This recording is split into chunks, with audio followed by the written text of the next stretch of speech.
Let me show you how to fix Teams microphone not working on your Windows 11.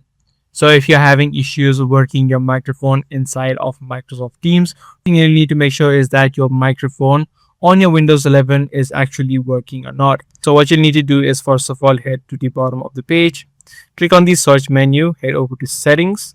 Once you're inside of the settings page, head over to privacy and security and scroll down, head over to microphone. First thing you'll need to make sure is that the microphone access on your device or on your Windows device. Secondly, you can see the second option, which is let apps access your microphone. Scroll down and make sure that this option is toggled on for Microsoft Teams as well. Now, once this step is complete, you can also try to update the microphone driver. So click on the search bar again, head over to device manager. You can just search for it, extend the audio inputs and outputs. And right here, you'll see the option called microphone. Right click on it and then click on update driver. Once this step is complete, try to see if the issue is fixed. If the issue is still not fixed, head over to your Microsoft Teams app.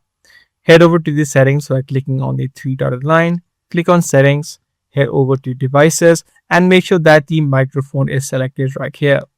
Now, even after doing all of these steps, you're still having issues. This is likely due to a glitch. So in this case, what you'll need to do is uninstall Teams from your device and then again reinstall it. Sometimes your devices have glitches. So once you do the uninstall and install process, your glitches should be fixed and the issue of microphone on your Teams should also be fixed. I do hope this guide video was helpful to you. If it was, be sure to subscribe. That's going to be all for today. I'm going to see you in the next video.